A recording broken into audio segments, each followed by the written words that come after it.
নেপথ্যে থেকে আন্দোলনের যারা পরিকল্পনায়, যারা কর্মসূচিতে অনন্য অবদান রেখেছেন, আগামী ঢাকা উত্তর সিটি কর্পোরেশনের সম্মানিত মেয়র প্রার্থী, ঢাকা মহানগরের গণমানুষের নেতা, জনানন্দিত নেতা, শহীদি কাফেলা বাংলাদেশ ইসলামী ছাত্র শিবিরের সাবেক কেন্দ্রীয় সভাপতি, আজকের এই জনসভার সম্মানিত সভাপতি জননেতা জনাব সালেম উদ্দিন বক্তব্য রাখছেন। জননেতা জনাব সালেম উদ্দিন।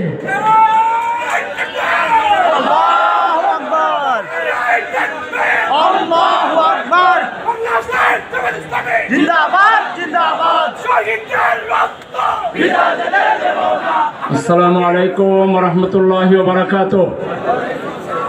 আলহামদুলিল্লাহি রাব্বিল আলামিন, ওয়াসসালাতু ওয়াসসালামু আলা রাসূলিহিল কারীম ওয়া আলা আলিহি ওয়া সাহবিহি আজমাইন। মিরপুর অঞ্চল বাংলাদেশ জামাত ইসলামী আয়োজিত আজকের এই ঐতিহাসিক জনসভার সম্মানিত প্রধান অতিথি, জাতীয় সংসদের মাননীয় বিরোধী দলের নেতা, বাংলাদেশ জামাত ইসলামের সংগ্রামী আমির অল্প কিছুক্ষণের মধ্যেই আমাদের সমাবেশস্থলে ইনশাআল্লাহ আসবেন।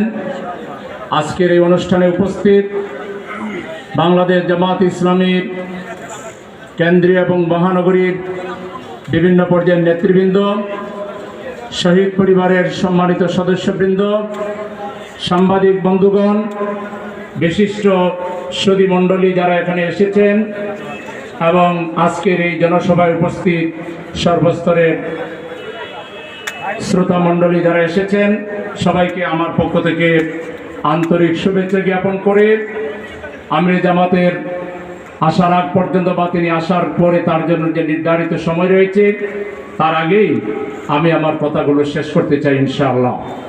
সম্মানিত ভাইরা, আমাদের আজকের প্রথম কথা হচ্ছে জুলাই চেতনার বাস্তবায়ন, জুলাইয়ের ভিত্তিতে একটি নতুন বাংলাদেশ বিনির্মাণ।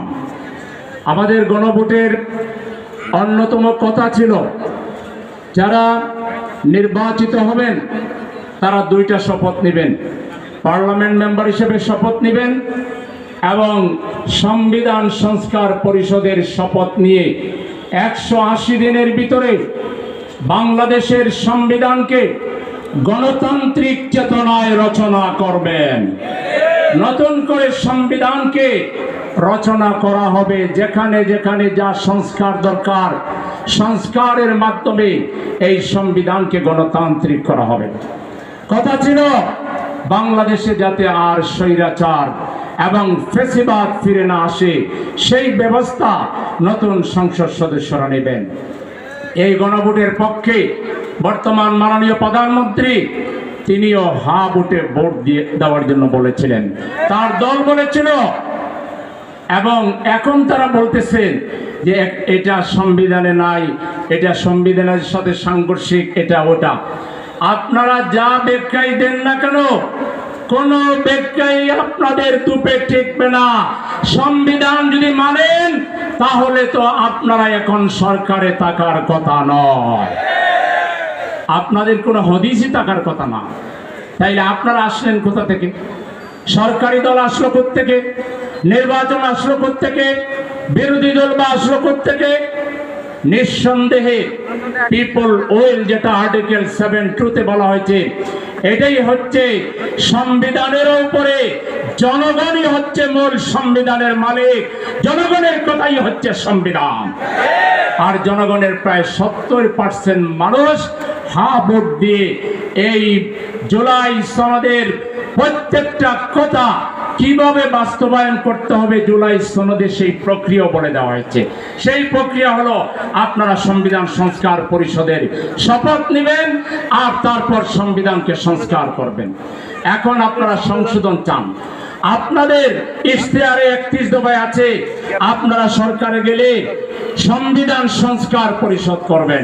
তার মানে আপনাদের ইশতেহারেরও দাম নাই, 70% মানুষের গণভোটের রায়েরও কোনো দাম আপনারা দিতে চাচ্ছেন না। আজকে জুলাইয়ের যে চেতনা, এই চেতনা অত্যন্ত শক্তিশালী একটি চেতনা। আপনারা আজকে হয়তোবা সংখ্যাগরিষ্ঠতার জোরে আপাতত কাটাছেঁড়া করে জুলাইয়ের কিছু মানবেন, আর পুরাতন ফ্যাসিবাদকে আপনারা আঁকড়ে ধরবেন, স্বৈরাচারী কায়দায় দেশ চালাবেন। কিন্তু মনে রাখবেন, এই 5 বছরের সরকারি শেষ সরকার হবে না। আগামী নির্বাচনে জনগণ কড়ায় গন্ডায় আপনাদের কাছ থেকে জুলাইয়ের গাদ্দারির জবাব পাই পাই করে আদায় করবে, এবং এর সবচেয়ে বড় খেসারত দিতে হবে বিএনপিকে। বাংলাদেশের ইতিহাসে এত বড় জনঐক্য, বাংলাদেশের আবাল বৃত্ত, দল মত জাতি ধর্ম বর্ণ নির্বিশেষে দেশকে স্বৈর শাসন মুক্ত, সংবিধানকে গণতান্ত্রিক করার, ফ্যাসিবাদ মুক্ত বাংলাদেশ করার যে ঐক্য, এর আগে কোন সরকার এই ম্যান্ডেট পায় নাই। আপনারা সেই গণরায়ের মাধ্যমে এটা পেয়েছেন। পৃথিবীর 26টা দেশে গণভোট হয়েছে, বাংলাদেশে এর আগে আরো 3 বার হয়েছে, এটা নিয়ে 4র্থবার। গণভোটের রায় কার্যকর না করার কোনো ইতিহাস নাই। বিএনপির ইতিহাসে যত ভুল করেছেন, সকল ভুলের পাল্লা যদি এক পাল্লায় তোলা হয়, এই জুলাইকে না মেনে বাউতাবাজি প্রতারণা করার জন্য আপনারা যে কত বড় ক্ষতির সম্মুখীন হবেন, ইতিহাসই সেটা বলে দিবে, সময় সেটা বলে দিবে। এজন্য আপনাদের যা খুশি তাই করেন।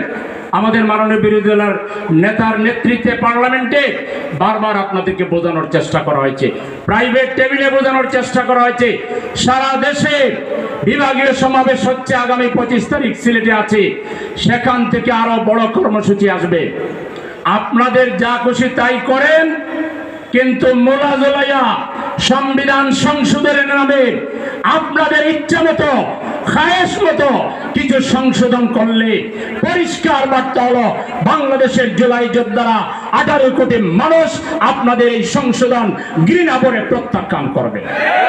আপনারা যাই করেন করেন, এটাকে জুলাই সংস্কার বলা হবে না, এটাকে কোনোভাবে মেনে নেওয়া হবে না, এবং আপনাদের বিরুদ্ধে উত্তরোত্তর আন্দোলন শক্তিশালী করার মাধ্যমে আপনাদেরকেও চূড়ান্ত পরিণতির দিকে নিয়ে যাওয়া হবে। সংগ্রামী ভাইরা আমার, এই জুলাই চেতনা কেন শক্তিশালী? এই চেতনায় 1971 সালের মুক্তিযুদ্ধের যে মূল মন্ত্র ছিল, সাম্য, মানবিক মর্যাদা এবং সামাজিক সুবিচার, অবাধ গণতন্ত্র, এই জুলাই চেতনায় সেটাকেই ধারণ করা হয়েছে। জুলাই চেতনায় বলা হয়েছে ওই ওয়ান জাস্টিস, আমরা কি ন্যায্যতা ভিত্তিক, আমরা একটা ইনসাফ ভিত্তিক সমাজ চাই। এই ইনসাফের মধ্যে 71-এর চেতনা আছে, জুলাইয়ের চেতনা আছে, বাংলাদেশের সংখ্যাগরিষ্ঠ ধর্মপ্রাণ মানুষের নৈতিক মূল্যবোধের চেতনা এখানে আছে। সুতরাং আপনারা না মানলেও বাংলাদেশের মানুষ তাদের হৃদয় থেকে জুলাইয়ের চেতনা কখনো মুছে যেতে দেবে না। আপনারা 3টা শহীদ পরিবারের বক্তব্য শুনেছেন, 2জন সন্তানহারা পিতা আর 1জন পিতাহারা সন্তানের বক্তব্য শুনেছেন। তারা কি কথা বলেছেন? এই আমাদের হাজার হাজার শহীদ পরিবার আর হাজার হাজার আহত পরিবার, এদের অভিশাপের কথাও মনে রাখবেন, এবং বাংলাদেশের কোটি কোটি মানুষের যে আকাঙ্ক্ষা, মানুষ মনে করেছিল জুলাইয়ের মাধ্যমে আমরা বাংলাদেশকে প্রকৃত অর্থে সেই মহান মুক্তিযুদ্ধের চেতনা, আমাদের ইনসাফের যে চেতনা, সেই চেতনা বোধহয় বাংলাদেশে আমরা প্রতিষ্ঠিত করতে যাচ্ছি। কিন্তু আপনাদের টোটাল শাসন, আলহামদুলিল্লাহ, নারে তাকবীর, নারে তাকবীর, প্রধান অতিথির আগমন, শুভেচ্ছা, স্বাগতম।